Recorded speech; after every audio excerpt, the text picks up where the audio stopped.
I'm delighted to have Loyola Stritch's Darrell Nabers back on the podcast. Let's find out how Loyola Stritch is adapting its program and admissions policies to a pandemic, social distancing, and life in the time of COVID-19. Welcome to Admissions Straight Talk, the podcast dedicated to graduate admissions and helping you approach the application process thoughtfully and successfully. Your host is Accepted's founder and world-renowned admissions guru, Linda Abraham. At Accepted, our mission is to get you to that unforgettable moment when you read your acceptance email and shout, "Yes, I'm in!"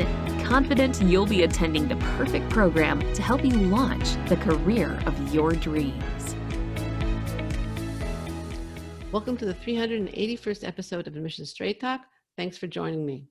Before we turn to today's guest, I'd like to invite you to our next webinar, Med School Interviews During COVID-19, a Q&A with experts. MMI, Vita, traditional, panel, they're all possible and all virtual this year. Bring your questions about med school interviews to this Q&A, where Dr. Herman Gordon and Dr. Barry Rothman will answer your questions about med school interviews. Don't miss it. Register today at exhibit.com/381webinar. Again, register at exhibit.com/381webinar. Our guest today is Darrell Nabers, Assistant Dean for Admissions and Recruitment at Loyola University Chicago Stritch School of Medicine. Darrell earned his bachelor's and master's degrees from Whittier College and Golden Gate University, respectively. He then held various admissions positions from 2000 to 2005 before joining the University of Chicago's admissions staff, where he served again in different roles until 2015. He joined Loyola Chicago Stritch in 2015 as Director of Admissions and became Assistant Dean for Admissions and Recruitment in February 2019. Darrell was a guest on the podcast last year for episode number 325, which you can find at exhibit.com/325. I'm not going to repeat that interview.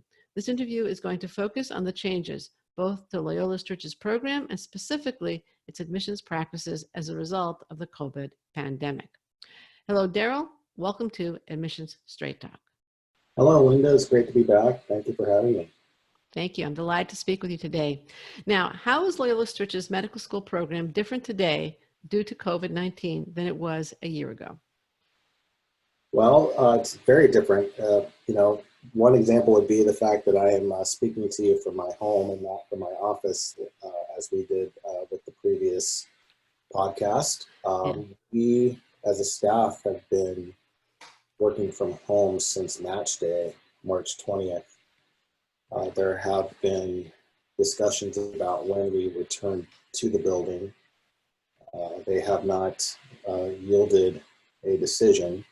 And, because we're part of a larger institution with, an undergraduate campus and graduate campuses, that has to be a unified decision. And as a health sciences division, we have been able to advocate for our third and fourth year students to get back into their courses, which has happened. So we have third years who are doing mostly didactic structured content for the first couple of months before they begin their clerkship rotations. And that's to help allow for the fourth years who had to take a pause on their clerkship training when the COVID crisis hit, allows them to make up their clerkships before we have third years overlapping with them. That's a difficult thing to do, to have, two classifications overlapping in the clerkship. So once the fourth years make up their clerkship rotations in the next few weeks, then the third years will move into theirs, but they're currently participating in clinical simulations and exercises and mostly virtual content, but we'll be back in the clerkship soon. And then, of course, the fourth years will move into their sub-Is and electives. For the first and second years, we are virtual. And so there's an asynchronous curriculum, which allows students to log in and conduct their coursework. There are also live lectures that are provided through a virtual platform. And the goal is to bring both groups back at some point this year. We have preliminarily determined October the early part of October for the first years to be back on, to actually be on campus for the first time. And, it's just going to require, attention to the different mandates that are going on out there, the public health mandates by the state, what Loyola main campus is doing. Loyola main campus made a plan early to bring undergraduates back to campus, and then just last week we were told that they're not going to have students on campus for the foreseeable future. So again, I think a lot of things are just in flux. And, Yeah. when it comes to the decision to reopen the school, talking about changes, obviously we'll be wearing hospital grade masks, we'll be wearing PPE in the building because we're tied to a hospital. So when we're within the medical school, we'll be wearing masks. There'll be compulsory daily screening, temperature checks, a questionnaire, an application that all of us will have on our phones to sort of check in. And obviously, if there are symptoms, if anyone's symptomatic, then there's self-isolation protocols that we have for students determined by student health. And then for staff, obviously, we have protocols for staff and faculty. For the students who are on service, we're told that they're not participating in the care of any confirmed COVID patients. Students won't be assigned to those services. What about the ER? That is what I'm told. That Okay. the students will not participate in the care of any confirmed COVID-19 patient. So how they get from triage point of care to confirmed, I think that's a layer protocol I'm not privy to, but the goal is to keep them safe. And that goes for the VA hospital rotation as well, which I think is a little bit more challenging to manage. Mm-hmm. And then for the students on the sub-Is, when they do end up going back into the sub-internships, we're told that the patients may be on service, but the students will not be expected to enter the patient rooms or interact with the patients unless they're doing so through a virtually assigned a designated iPad. So in those cases where there are, for example, on the ER, if that was a confirmed case, then our students would be interacting with them virtually. And again, I don't know how that works. I know I've been told how that works in several cases pre-COVID, but it's different now. Go ahead. Is there any concern that students are going to have a harder time getting residencies because their clinical exposure has been curtailed, the clinical experience has been curtailed, or is it basically that everybody's in the same boat in terms of residency and matching, so it's not going to have any impact? That's a great question. My knowledge is a little bit less involved than those who work directly with the fourth years. Right. But my understanding is, again, there are certain risks that you take as a fourth year that we're allowing students to take. So, for example, away rotations.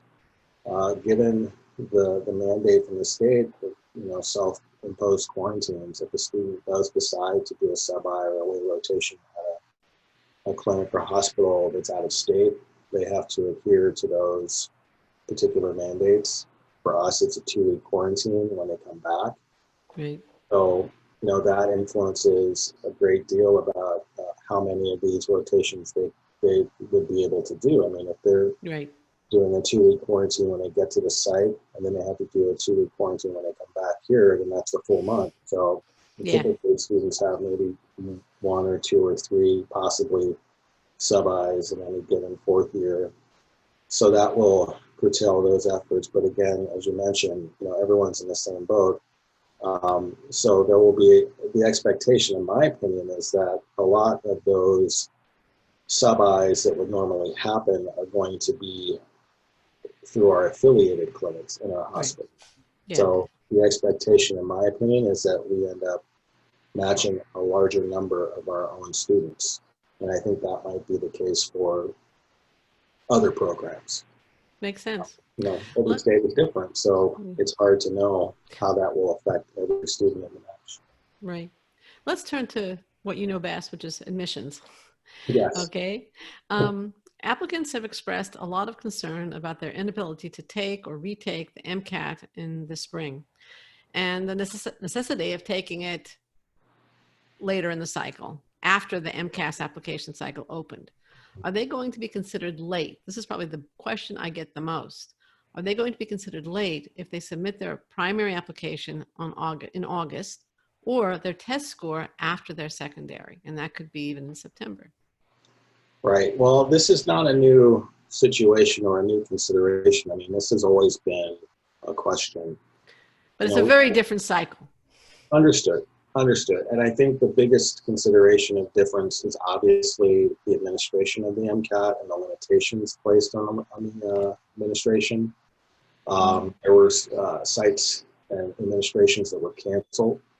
So, and obviously that's the big influence this time around. We've always tried to advocate for students to try to get their MCATs, done well before the cycle opens. So clearly that, starts in February and goes through July.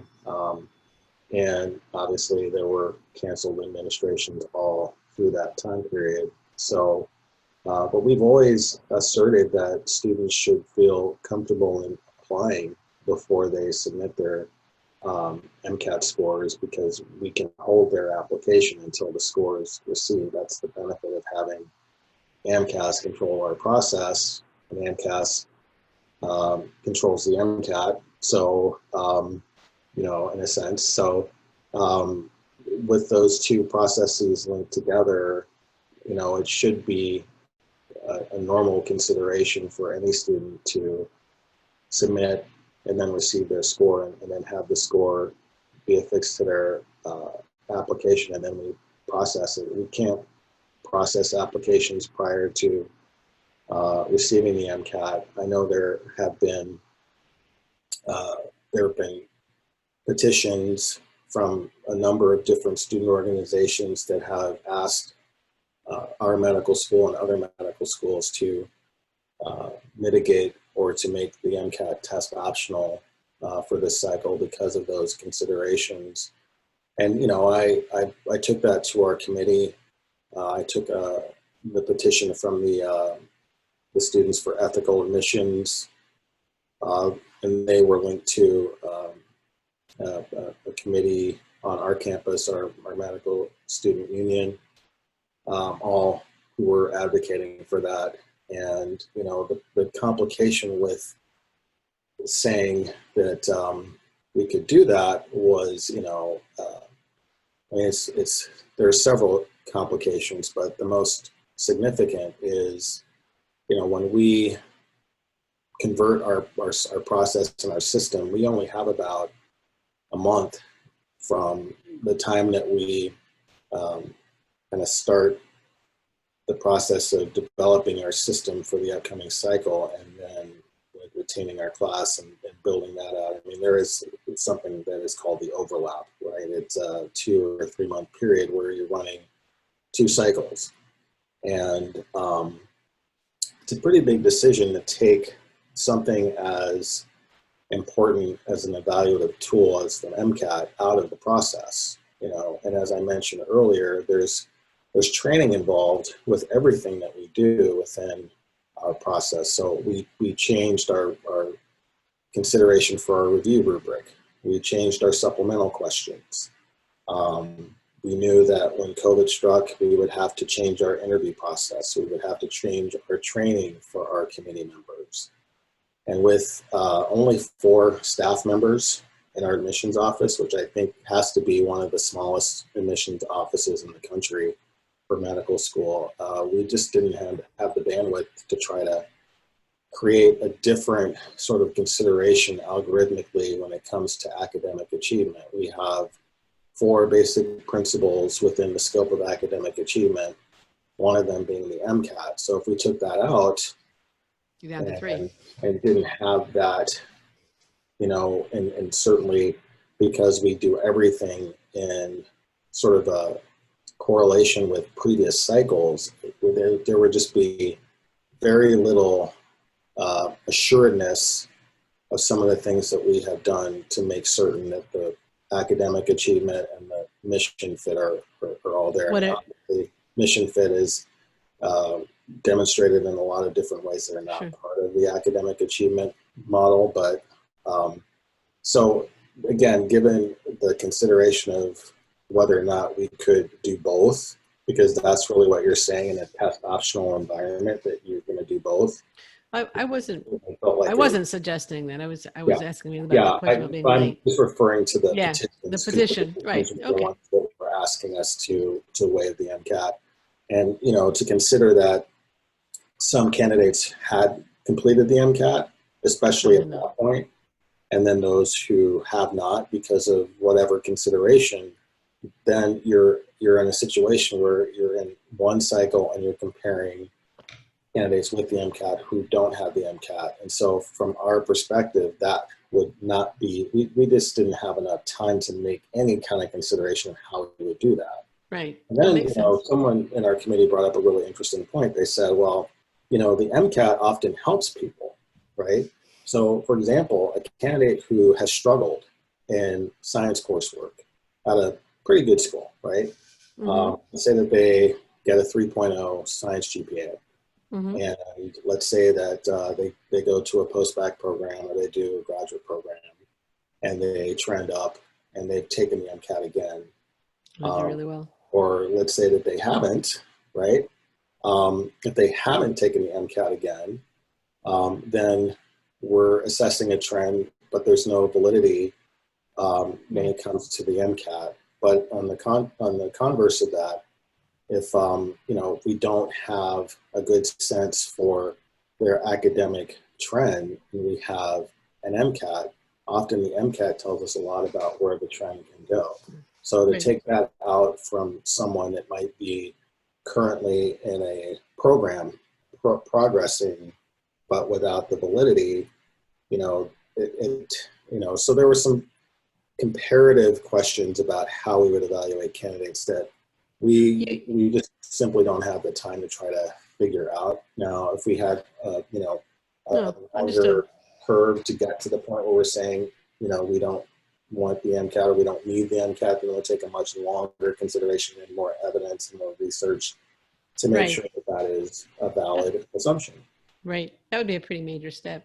It would. What about, you mentioned that the MCAT is one of 4 elements that you're looking at. What are the other 3 elements?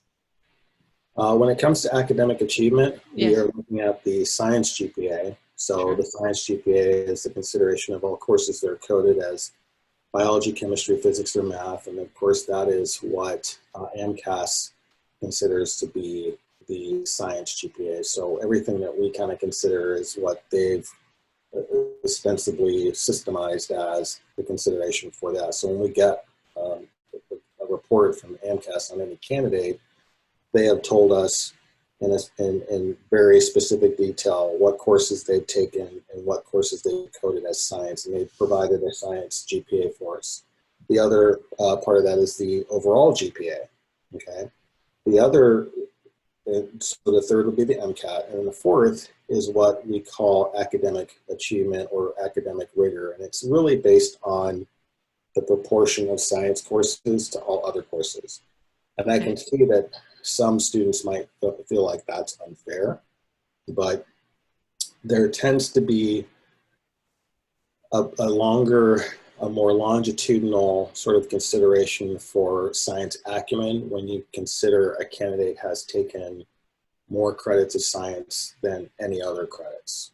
Now, there are students who are double majors, who are majors in English and humanities and history.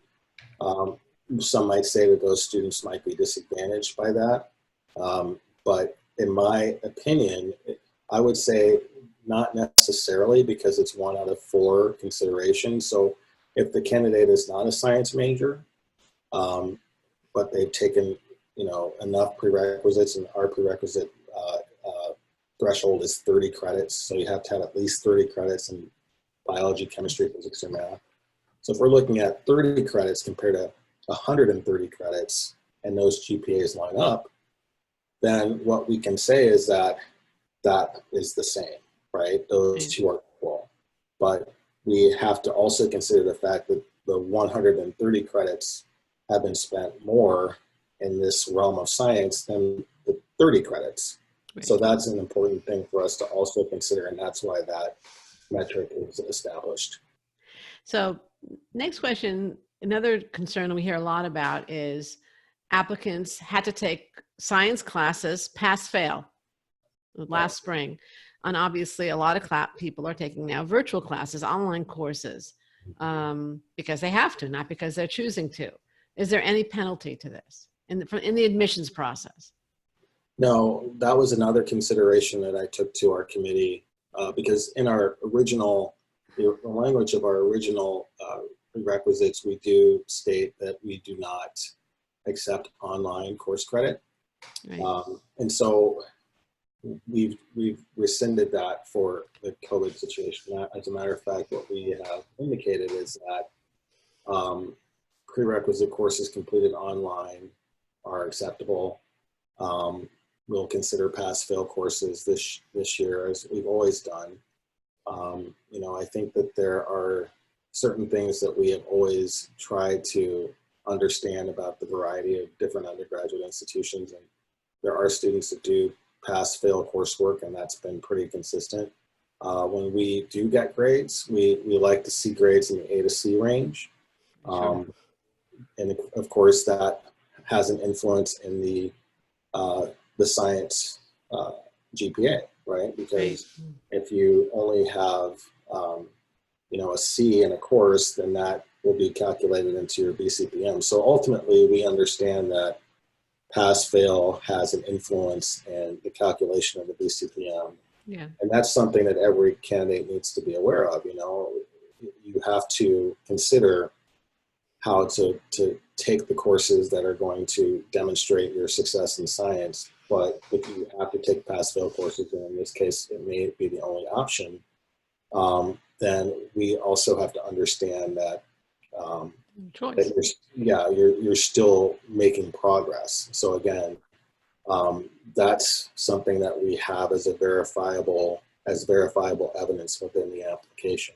As far as online courses are concerned, the consideration and concern for online coursework in the past has been attributed to concern about online universities. So the whole notion of an online university and the application of science and the application of research through an online university just always had a different impression on our committee members than a course that was done live. And what we're really talking about with our current situation is we're not talking about converting brick and mortar institutions to completely online universities. We're talking about a typical brick and mortar course through live instruction that is being converted to a virtual platform. Very different. Right. But I think candidates think of them as the same. We don't. And again, we could be very specific with the language here, but we don't want to confuse folks. So we just basically said, you know, you can complete your courses online in this particular cycle and we will accept your credit. So we actually state specifically for any candidate coursework starting in 2020, okay, spring of 2020, we would consider those courses. And again, there is a distinction of how courses are coded through online universities than from brick and mortar universities. And so I would always ask the candidate, especially if the candidate asked me that question specifically, I would ask them to ask their own institution, ask their own registrar, like, how is the course being coded? Is it being coded any differently than it would normally be coded? Because that's what AMCAS is using to determine how to verify the course. And so I think a lot of this is AMCAS driven. You know, AMCAS will take the information, will code it a certain way, and will verify the coursework. And that's what we get. And we're not making any decision to change or alter any of that information that we get from AMCAS. So how AMCAS looks at an online course or an online credit, that's an important question to ask. But for this cycle, it won't be a problem for me. Okay. Applicants, thank you. Applicants sometimes drive themselves crazy speculating whether this is a good time to apply or a bad time to apply. And one thing they buzz about is application volume. Is Loyola Stritch's application volume up or down for this cycle year over year? Well, we opened our cycle, we got our first files, I believe the second week of July. And as of earlier this week, we were in a report, we had 7,500 applications. Okay. Normally at this point, we have between 9 and 10,000. So Okay. I can say that in comparison to the last 3 cycles, we are down at this point. But I'm not concerned because I think that there are obvious reasons for that. I think that Sure. I mean, there are a couple of obvious ones. The first is the MCAT, whether or not candidates have taken it, whether or not they feel comfortable submitting their applications prior to taking the MCAT. So that might account for, let's say, 1,000 of those. Sure, easily. I think the other 1,000 might be AMCAS's verification.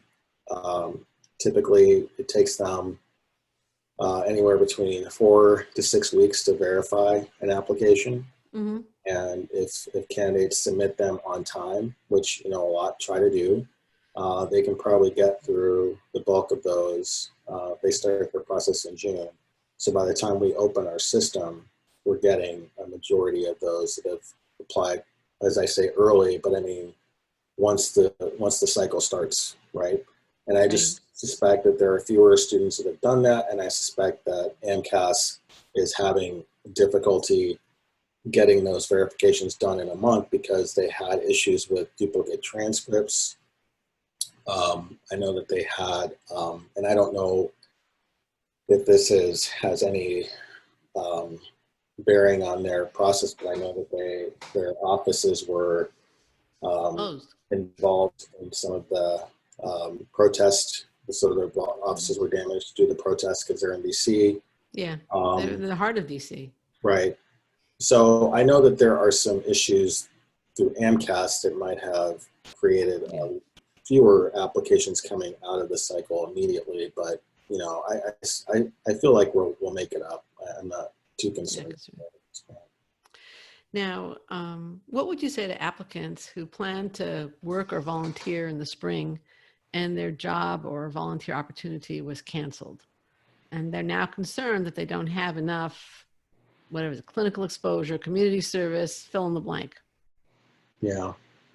Well, I could definitely see that as a concern, especially if you plan to do something, you forestalled it, and then you said, okay, now I'm going to designate this time for this experience, and you're not able to do it. I can definitely understand how that would be a concern for a candidate.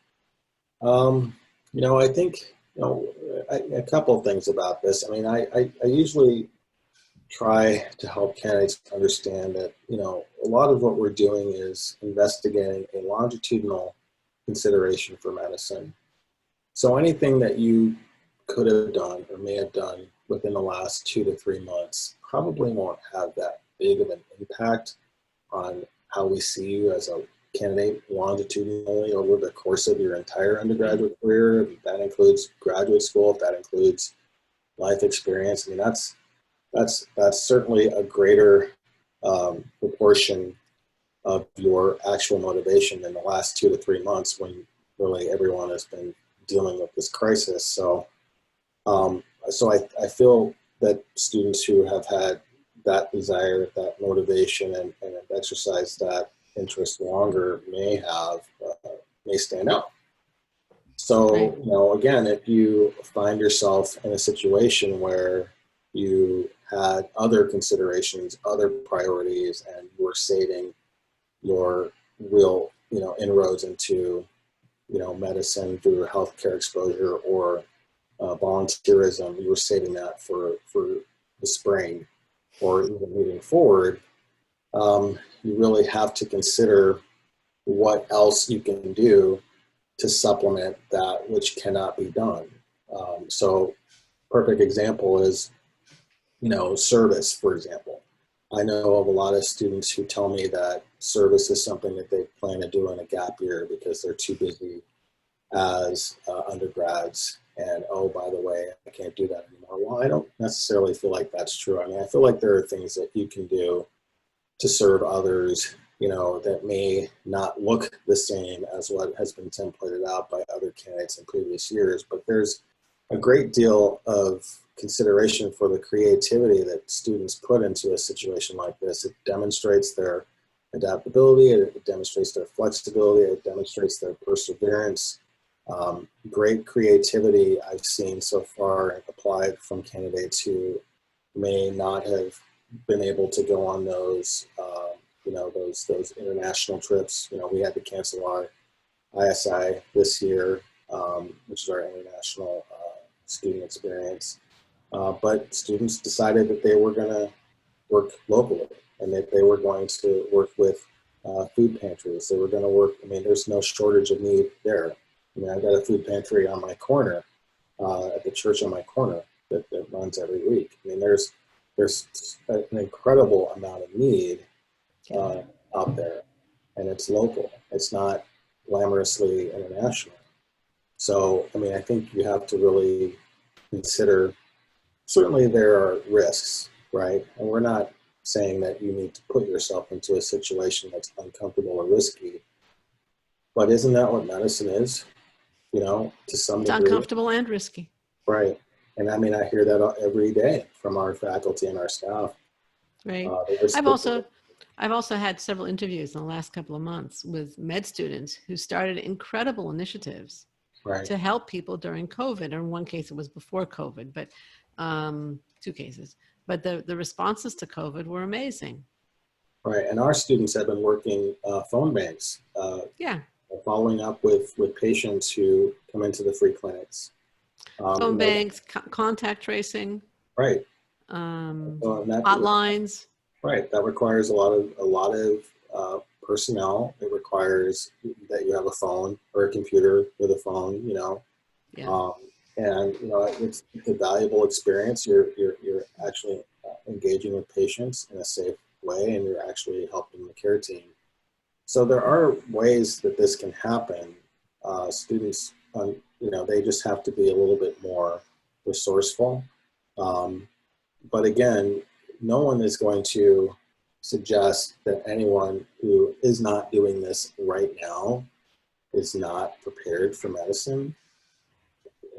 As I said, this is a much bigger, broader consideration than any 1 month or 3 months are going to demonstrate. And so I think that if you haven't done those things in the 3 years prior to your application, instead of waiting for right now to tell us that you couldn't do them and then submit your application, give yourself more time to find that which is the true motivation for wanting to do this work. Get yourself into a situation where, this is a perfect opportunity to determine if this is what you want to do.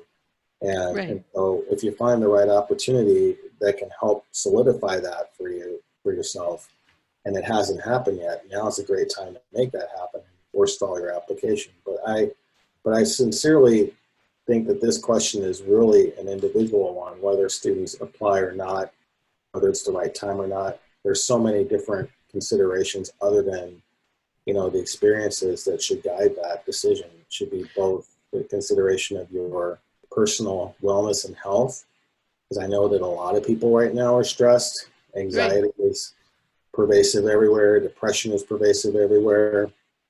I actually had a conversation with a young man recently who was considering a reapplication and, was obviously depressed and had that kind of diagnosis in front of him. And, I just told him, you have to really think about your own personal health right now in order to be ready to deal with the health of other people. You can't force that. You can't make that happen before you're ready. So, and it's going to be a real lightning rod moment for some, and it's going to be a moment of pause for others. But, this is a long journey.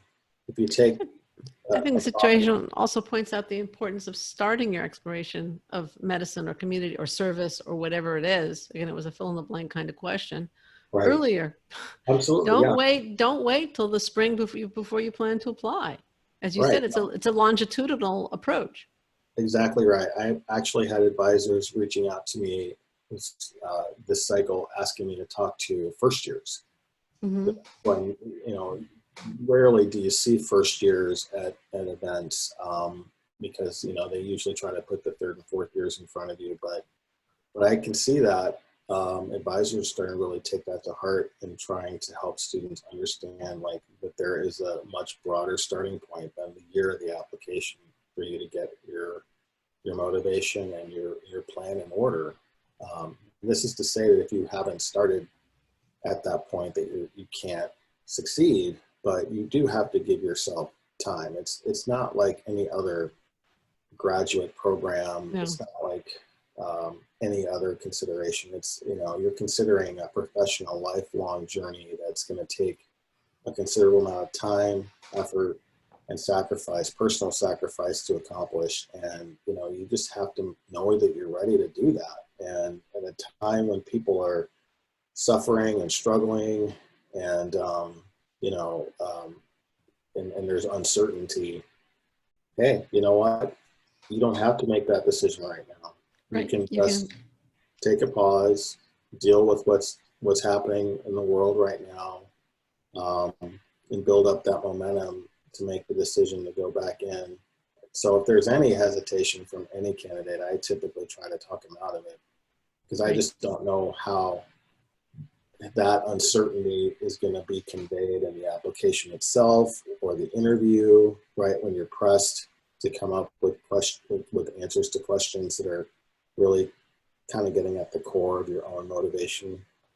Sometimes that's hard to do if you're distracted or you're thinking about other things. Right. Let's go back to the application process at Loyola Stritch itself. You mentioned earlier that there have been changes to your secondaries. What are those changes, and do you have any plans to extend the deadline on your secondaries, or have you already extended it? No, the secondaries have always been due in December. This year is December 11th. The changes we made to the secondary, well, the changes we made, you know, we make changes every 2 or 3 years. We actually changed more of them this time because one of the things that we really wanted to be certain of because of our holistic process is to make sure that we are addressing the values of our institution within the scope of our questions. You know, some of these questions in the past, you know, they're appropriate questions, but, you know, they kind of run their course. We know that, you know, it's no mistake that students prep in advance for some of these questions. They scoop them up off the internet, and so they've already got them completed by the time we open the system. But I feel like these questions are more directed towards how we assess our candidates. So it's no mistake that we're asking about leadership. It's no mistake that we're asking about service with, you know, the those on the margins of society. We're being more direct with our questions as opposed to being more general to get at that point. So they may not look that different, but they are, the other thing is that they're not necessarily stated as questions. They're stated as discussions, right? So explain. Mm-hmm. We give you a preface and then we say explain, right? So it's not, you know, questions are, you know, they're fairly answerable with limited context. But if you are asked to explain something of a greater significance and how it pertains to you, then we feel like the outcome will be a more meaningful response. So not only did we actually change the questions, we actually made them less question oriented and more prompt oriented. Like tell us about time, more behavioral? Excuse me? more behavioral, more like tell us about a time when you did X or? Right, right. Mhm. Yeah. So, for example, there's one question about leadership, right? So tell us, what is your preferred leadership style? Give us an example of that. Mhm. Um, Mhm. so in a sense, there's a question there, but you have to really address it from the perspective of understanding something about yourself, which will, in essence, provide a more meaningful response, right?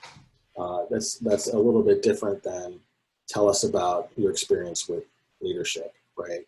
Because Right. then you can refer to someone else and they can focus on, well, this person's leadership is what I like. And then, the assumption, I guess, is made that that is who they are, or that is their style. But so we're asking a more direct question in that sense to get a more meaningful response that is more individualized, more Mhm. focused on the candidate and not focused on others. Because that can tend to that tends to happen a lot, especially in the supplemental or Right. secondary process. Right. What do you have planned for interviews this year? We are going to be doing virtual interviews, and we're going to really try to simulate the day the way that we have done in the past. We'll actually start later because we'll have candidates from different coasts.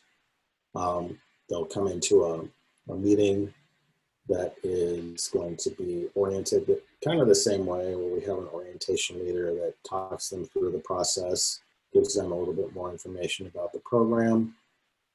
We'll have them in that chat or that Zoom platform. So they will be going to breakout rooms for their interviews. They'll come back to a larger meeting room when they've completed the interviews. There'll be student panels that, of course, will be virtual. We will have recorded content for them that they can access during the day. We'll have forms that they complete that'll be provided through the system.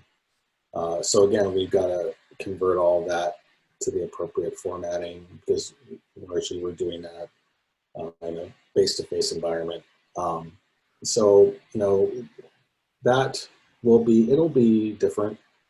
One of the benefits, I think, of our process is the interview day itself is such a great experience for most students. Being with our students, being in classes with them, being hosted the night before, maybe visiting some of the sites in Chicago, coming to campus with some of our students, being greeted by them in the morning. Our interview orientations are always pretty fun and allow students to feel more comfortable. And then, we typically have a class for them. So we'll try to have, access to our virtual class environment for them to check in on a class. Obviously, it won't be the same as being there. The tour will be recorded and guided, narrated, but it won't be the same as being on campus. Sure. So, Yeah. with hope, and again, I think that most schools are doing this or some sort of a hybrid version of this. With hope, we'll maintain that line of communication that is really, I think, another stalwart of our process is that we continue to allow candidates to reach out to us throughout the cycle to update their files with Yeah, I remember that. professional or academic progress. We keep them in touch with our students. Our students are very active in our process, not only as ambassadors, but as people that are involved in the decision making. So, all that will still remain, and hopefully it'll work. Hopefully we'll have more candidates interviewed because, the things that tend to happen during the interview cycle is that, expensive travel, weather, inclement weather can restrict students from traveling. So we fully expect we'll have more candidates that we can interview, which is a benefit to us because True. we'll have a much stronger pool at the end of the day. So And that's one of the things we're anticipating is actually a much more diverse and larger interview pool as a result of going virtual. right. I guess there are silver linings here. Now, You gotta find them, no? that's one of them. Yeah, you got to find them, and you gotta recognize them too. What advice do you have for applicants interested in applying for the 2021-22 application cycle? In other words, the one you haven't started on yet, okay, Right. or later. People Right. planning ahead. Well, that's a great question. I actually was in touch with an advisor who, as I said, I'm working on a first year presentation, and it's funny because I was thinking about, well, what am I going to tell them? I already have a presentation prepared. It's very dense because it just has a lot of information. There's a lot to know in your first year. Sure. And then I started thinking about, well, she asked if there was any literature that I should provide or could provide. And I was like, well, the literature that I have is more based on the candidate model. Like, you're applying in the upcoming cycle, and these are exactly aware of. And I just don't feel like they're ready for that yet. So Right. What I would say is that, you have the opportunity, just like, we were just talking about silver lining. So what is the silver lining here if you're a student? Well, the opportunity is there for you to gather more information, gather more knowledge. If courses are going to be asynchronous or they're going to be virtual, then I would fully expect that students could maximize their credits. They can maximize the number of courses they're taking. If they ever wanted to take a really challenging course that they were a little bit shy or hesitant to take before, now's a great time, right? Especially if it's pass-fail. Sure. Especially if it's asynchronous. There might be a lot of opportunities here to have a much more strong and balanced academic application. What I also know to be true is, just like with the interview days where we anticipate having more candidates to interview, we do virtual Stritch visits, which of course were live in the past. So we started doing these, I want to say 3 or 4 years ago. And we typically run them every month, and we have a maximum of 20 candidates, 20 students per Stritch interview or Stritch visit. And, we get your mix of, your typical pre-meds, undergrads. We've had some high school students who had their parents, but we can only have 20 people at any stretch for that visit. We've done 3 Stritch visits so far since July, and we have already exceeded the total number of visitors we had all of last year for the Stritch visit. Wow. So that's a benefit, right? Right. It's benefit easier to visit. To us because we've maximized our effort to get the information out to potential candidates in the future. But it's also much better now that we can accommodate more people and have more participants on the call. So I think that is an opportunity that's going to be out there for all pre-meds. Most schools are already talking about how they're creating virtual visits or virtual fairs. I mean, I'm not as thrilled about the virtual fairs, but schools that do virtual visits, I think that's a very important and impactful opportunity just to get an understanding of what the school's about, and just to see if it aligns with your personal mission. And if it's something that resonates, then you can do additional follow-up research over the next couple of years. There might even be a summer program. Again, our Aspire program is something that we typically do live, but we did it virtually a couple of months ago, and it worked very well. So, I think that because, you're typically talking about maximizing a cohort based on resources and physical space, if it's virtual, you don't have those same restrictions. So you can actually allow more people to be involved. So there'll be a lot more opportunities to those who are tapped into the network of resources that exist, that are keeping an eye on the MSAR, that are actively involved with determining where they might want to apply. My son is going through this as he's looking for his undergraduate home next year. He'll be a senior, rising into a senior class this year. And he's already done, just over the summer, 4 different virtual visits with schools that he would have thought were, reach schools. And Right. all of a sudden he's communicating with administrators on these campuses. Now he's talking about Ivy League schools. So I feel like the silver lining is there for the students. But like we were saying, you got to find them. They're not just going to jump at you and say, here I am. Right. But Right. again, do what you can, be safe, be practical. Remember that everyone is in the same boat. Right. And Right. that doesn't diminish your own interest, your own motivation. Just, make sure that you can exercise those things as much as you can. And, you can't do what you can't do. What would you have liked me to ask you that I haven't asked? Oh, yeah. See, I knew you were going to ask that question again. Well, if you don't have any, it's a freebie. Well, I guess one thing I would say is that one thing that would be a good question to ask is like, so how do medical schools, like, what do they do in situations like this? How do they work together? Because, like you're saying, like every medical school is aware that candidates have these anxieties. We're all aware that candidates. And the situation is the same for everybody. So a good question might be, so how do medical schools respond in Congress, or how do they affiliate in a response for any of these types of situations? Great question. Yeah. So my response would be that, I'll speak for Illinois because as Illini, we have 7 medical schools and actually 8 medical schools in the state, and then another osteopathic school. So 8 allopathic and 1 osteopathic.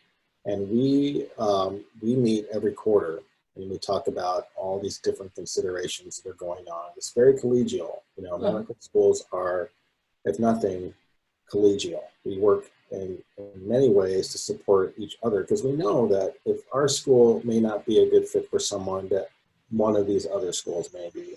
And certainly if the candidate is looking for a medical school home in Illinois, then it certainly behooves them to consider all of us, to some degree. Now, there are going to be some schools that are maybe a little bit more of a stretch or a reach than others. But we got together, we decided we were going to have, and we do this once every couple of years, but we thought about canceling it this year, but we're actually going to do an advisor town hall on Friday, September 25th from 11 a.m. to 1:30 p.m. Central. So this is where each of us who represent a medical school, we would normally do this live on a campus, one of our campuses, and we'd invite advisors from the state or the region to attend. But because it's virtual, we're opening it up to a larger audience. So now it will be advisors from all over the country who can check in and visit with us. And each of the programs will talk a little bit about their what's going on this year. We want to try to do like what you're doing, address a lot of the concerns and issues related to the COVID crisis, but then to, of course, inform about our programs and allow for questions. So that is something that I feel, I know that New York does this pretty well. And there are other states that I would say work in much the same way to try to kind of unify efforts and to help clarify things that are maybe, and I think this year that's really important because of the different impacts that that certain state legislatures or governors have related to this COVID issue. I mean, every state is a little bit different. So it's an important consideration to maybe identify those opportunities and to check into those as well, especially if you're thinking about applying. Right. Like a local or regional search through a certain state. And when is that again? Our conference is going to be on September 25th. And I assume, 1:30 and they can find out about it. 1:30 said? 11 a.m. to 1:30 p.m. Central Time. And I am disseminating this link through the health profession, the NAHP's Sure. Website, because most advisors are tapped into that as a resource. Sure. But I'm sure if a listener is interested in attending that event, they can email the. Yeah, Is you there- can definitely email me directly. Okay. Uh, Or do you my, want to give your email, or do you want to give like an admissions office email? I would give them my email Okay. because my office is busy with other things. Okay. For candidate All right. questions. I'm at DNA, B as in boy, ERS as in Sam, at luc.edu. Our Okay. group is called IMSAC, IMSAC, and we do have a LinkedIn account. So that would be IMSAC, Yes. IMSAC, Illinois Medical School Admissions Consortium. That is a LinkedIn profile. And, Okay. yeah, so. All right. Great. Right. All right. I'm going to include that in the show notes then. Excellent. Darrell, I want to thank you so much for joining me. You've really addressed a lot of applicant concerns here today and also provided other resources to address them further. So that's great. And I want to thank you so much. Listener, you'll find links to Loyola Stritch as well as related resources and podcasts, and including the resources that Darrell just mentioned in the show notes at accepted.com/381. Quick reminder that you are invited to Accepted's next webinar, Med School Interviews During COVID-19, a Q&A with experts. Come to the Q&A and bring your questions about med school admissions. Listener, thank you too for tuning in to this, our 381st episode. If you found this show helpful, subscribe in iTunes, Stitcher, Google Podcasts, or whatever podcatcher you prefer. And don't miss any future shows. You can find subscribe links at accepted.com/381. This is Admissions Straight Talk produced by Accepted, and I am your host, Linda Abraham. I'll talk to you again next week.